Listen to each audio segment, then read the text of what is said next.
There we go. You're on. All right.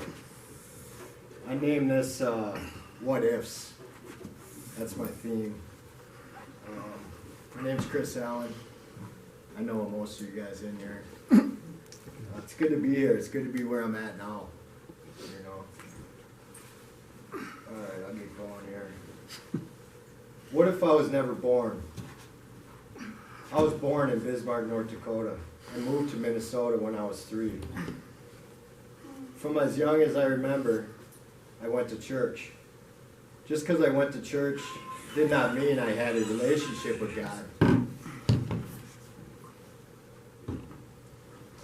Did not mean I had a relationship with God. I remember at a young age my mom being real sick and me praying for her.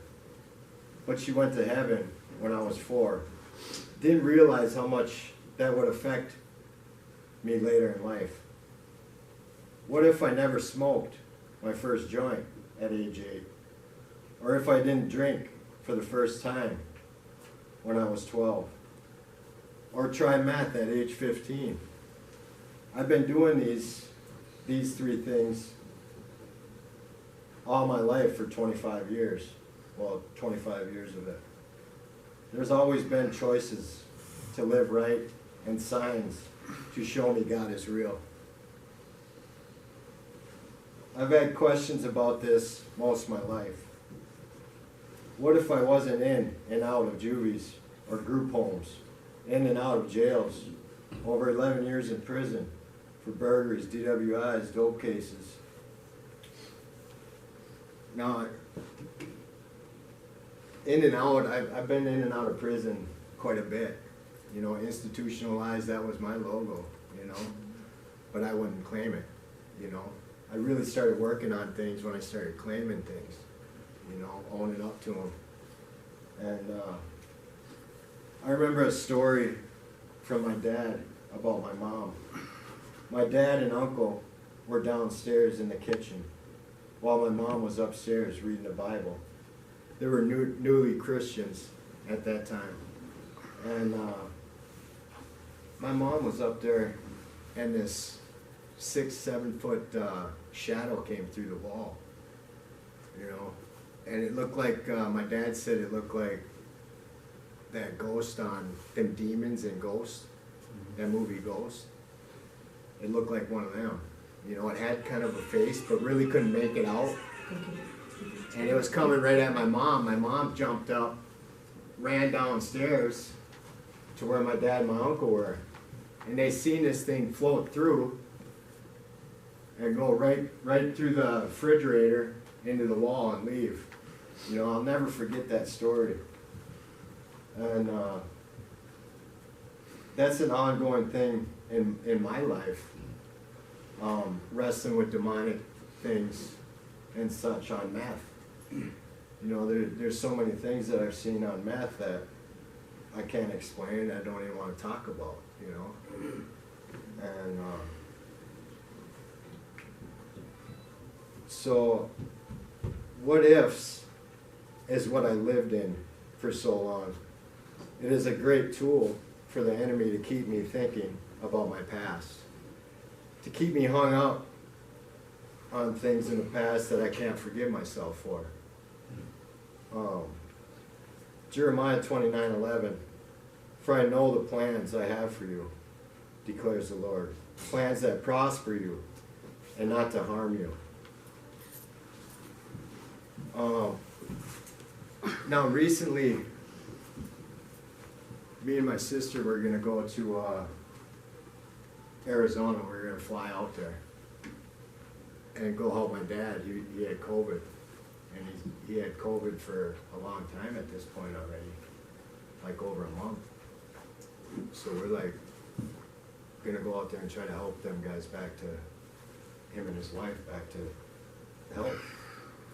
And on our way there, or just before we make these plans, we get air tickets to go out there. My sister's kid shoots himself. So my nephew, 22 years old, shoots himself. And really didn't know what to do or how to deal with that, you know. I haven't really talked much about it, or my dad. So he laid in his bed and he shot himself with a shotgun his grandpa got for his birthday 2 weeks prior.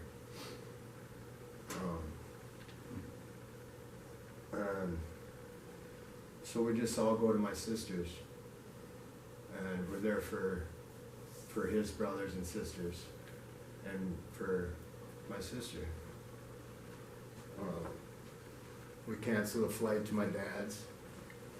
I really didn't know how to deal with these things sober. You know, usually I'd run out and get drunk and then go to jail and prison. You know, that was my way of dealing with things. You know, I'll just go lay in bed in prison for a couple of years and deal with it. And just God showed me different ways to deal with it. You know, be there for him. You know, you don't have to lose your mind to go to not be there. You're not going to be there for him anyway. You know, so I stayed at my sister's for a few days, and we're mourning. And the kids got a little bit better with their attitudes and their outlook. So we're like, well, let's get tickets now and go out to Arizona and help my dad. You know, let the dead bury the dead. You know, my sister kept saying. And I just want to walk around. It's all right. I'll follow you. Yeah, and so we fly out there. About halfway out there, my dad ends up in the hospital, somewhere he does not want to go. You know, he was against this COVID shot and against the hospitals, and now he's at the hospital. And he's got a blood clot to his leg that's getting pretty bad, like his ankle down is frozen.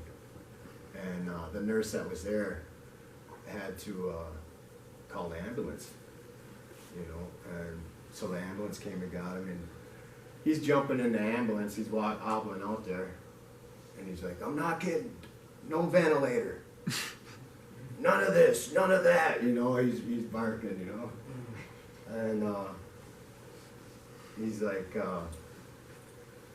so he's in the hospital, and they're not doing nothing there at this first hospital. They're treating him for COVID. You know, they're not treating him for this blood clot. And he goes to the second hospital, and they call us. We finally get there to my dad's. So we're there for his wife. And he's not in good shape. They call us. He's a golfer. He's a drummer. He's been drumming all his life. Mm-hmm.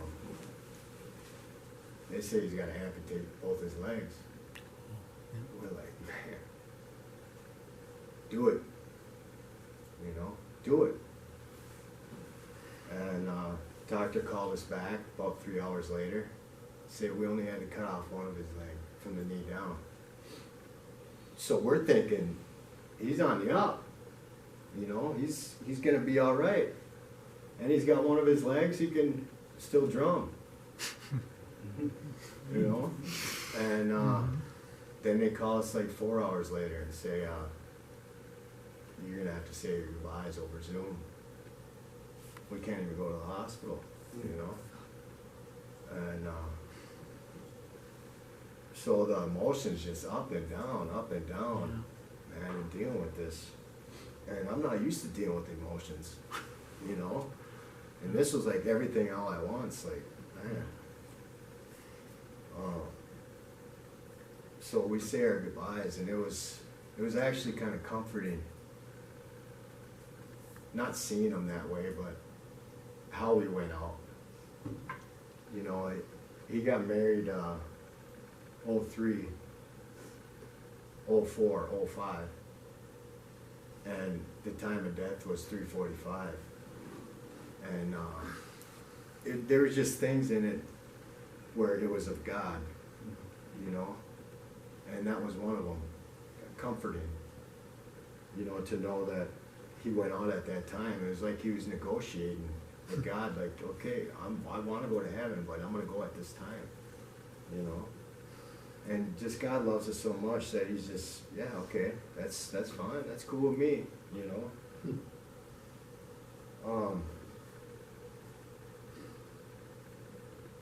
I live in, or try to live in, the now. Where I'm at today is because of my higher power. I can hold a job, trustworthy, honest, loving. I'm still going through stuff, but dealing with things sober and with faith is a lot easier than being whacked out and confused like I used to be. Hebrews 6:19. We have this hope as an anchor for the soul, firm and secure. That's all I've got.